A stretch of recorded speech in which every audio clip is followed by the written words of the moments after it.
Hello, welcome back to the James Ramblin' Reviews.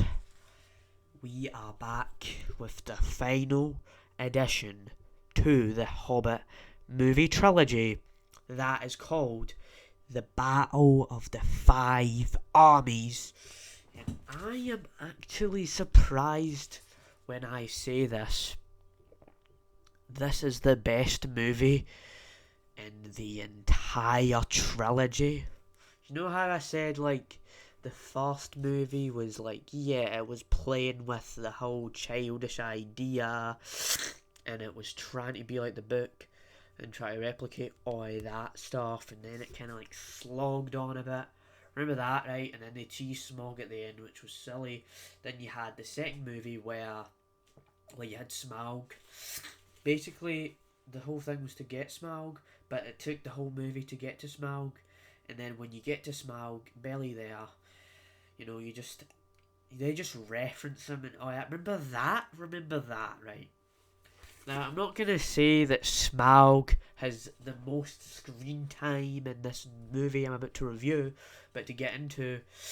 But man, the third movie actually kicks off with the first movie starts off with has a good start, right? Kicks off with a good start, right? Because basically, right, Smaug gets really mad, right? The desolation of Smaug was him getting mad, right? He gets mad in the third movie, and so, right, in the start of this movie, right,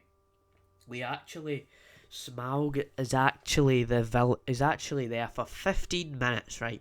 15 minutes, and he goes into the town, he just he just burns everything, all that, and then like the guy that what's his name? It was like the guy in the town that they met. They met this guy, Bard, I think his name's Bard, and basically he was actually had the arrow thing. Like his son went up to this tower thing, and he actually he was just doing this. Wait, I'll put the book down like this. He hit a few times, but he didn't actually hit it. And this giant arrow thing, like his son, so just look at me, and then he goes, and then the dragon's like, and the dragon dies, and that sets the tone of this movie, because this is actually the darkest the The Hobbit has gotten, right? It may have gotten dark, and it might have gotten dark, and it might have gone somber. Like, the book was never somber from what I remember. It's a children's book, so of course it's not going to be somber, because children won't understand those dark themes. But yeah, like, the movie just got really dark. And then, right, is this movie actually about five armies? Well, you have the dwarves, you have the elves, you have the orcs. Did I say the dwarves? I said the dwarves, the orcs, elves, men. There's also townspeople that kind of come into it. These like giant orc beasts who actually have the CGI. They have like they look like human babies or whatever. Really weird. There was other people coming in as well. Like, all these armies just came together. So it's the battle of the five armies in quotations, because there's probably like 6 or 7 in this movie. And the Hobbit movies, like, as I said, like, the Hobbit movies get a lot of hate or whatever. But this movie, yeah, like, the action is amazing. Like, it just goes in and in and in and in.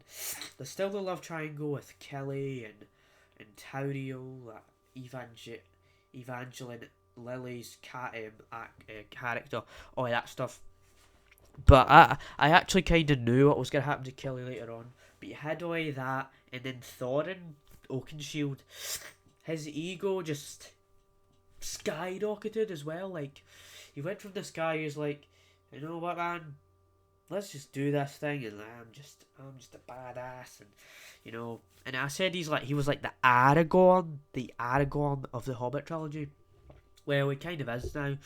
Like, it just shows you, this movie kind of proves that point I made, because he has a giant ego, and after Smaug died, it's like, all that, like, they talk about the dragon sickness, that's basically like, all this gold can corrupt somebody because they're all just steeped in wealth and they think they're better than everyone else because of that. You know how the ring, like, it corrupted people, right? Basically, all this gold, the gold was kind of like the ring in this situation, because it was like, I know Bilbo put the ring on, but the gold was like, I need to get the gold, I like that gold, so beautiful, and all that stuff. And there was the Arkenstone, which was actually one of the most important things. But there was a lot of things that went on in this movie. Aragorn, because Thorin is actually, like, he's the king of the dwarves, is like the king, and he kind of like rules that entire thing. And yeah, you have all that, and then you have Arthur. Is his name Arthur? That guy, like, he's like the henchman of the boss, of the master of that town. He's a really weird character. There is cringy dialogue with him. There's some cringy dialogue in this movie, but it is watchable entertainment. Is what I'm gonna give it. It is somehow the best one, and it derails from the book so much to the point where, because it's so inaccurate to the book, it's still decent somehow. And I will say that you know how Frodo, like, progresses and he changes. Well, just like Bilbo doesn't change that much as well. Like, because I noticed it, he's like, he's the same guy all the time. And I don't know if that was in the book or not, but I'm trying to remember. I don't know much about the Hobbit book. I've read it and I wasn't in it, but rereading it, I think it's like, yeah, it's alright. It's okay book, but Thorin, the Thorin stuff, right?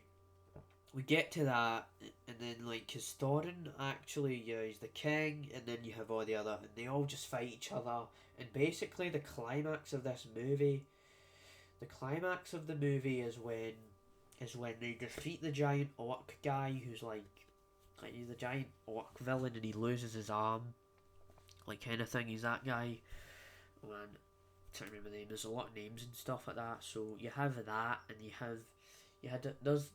got rid of Smaug, because that guy that Alzog, is his name Alzog or something? Yeah, something like Alzog, the giant orc leader, army leader, thing like that. And then, like, oh yeah, I forgot to mention, right, the dwarves, right, they had these, like, and it just, like, killed all the elves, and it's like, boo, boo, and it was so epic, like, they just went, boo, boo, boo. Forgot to mention how basically you had Sauron. You had this whole actual subplot in the movie where you had Sauron, Galadriel, Gandalf, Elrond, Radagast. They were at this place in the last movie. Like, Gandalf was trapped in this, like, dark little gloomy, like, tower thing, whatever you call it. And then there's a giant orc on it, and then Galadriel's like, rah, she's like demonic, like, she felt like a little demonic, and she was actually defeating Sauron, and she got like, oh, I think the Galadriel stuff is like is the fan service, because it isn't all nostalgia keys and, like, unlocking the nostalgia, remember this, remember that. There's not a lot of member berries, but it does the like that Lord of the Rings music, but overall, yeah. Overall, I didn't like the Hobbit trilogy. It's not the most perfect thing in the world, but people have said that these movies can actually be considered masterpieces because of Rings of Power, which I know I said I never actually wanted to watch. Well, I watched 17 minutes of it today, and I was like, this is so generic and laughable, right? And I heard so many bad things about it, but even with that said, I didn't even like it. But yeah, the Hobbit somehow has more interesting things than Rings of Power. Right, and this isn't actually Peter Jackson's, like, Peter Jackson had the Lord of the Rings, but the Hobbit movies, overall, I'd give the Battle of the Five Armies a 7.5 out of 10. It's, like, slightly better than the other two. Actually, the pacing is better. Everything I've said, basically, it's such a better movie altogether. it's better crafted, I think. You know, the score, the songs they use, you know, man, this is the best one. Somehow, you know. I mean, when you just have high stakes like that, I guess it'd be fun just to have all these battles and whatnot. Because it really doesn't, like, it has a mind of its own, this movie, so, I mean, they all fight over gold, and they fight over gold, and they want to get Thorin, and that's kind of thing. Oh yeah, because, like, I forgot to mention, but Thorin dies, and also Kelly, because Kelly actually loved Taudio, like I said, that cringe love triangle storyline kind of thing. But yeah, hope you enjoyed this review. That's it for the Hobbit trilogy. So yeah, see you later. Bye. The Hobbit, there and back again. J.R.R. Tolkien.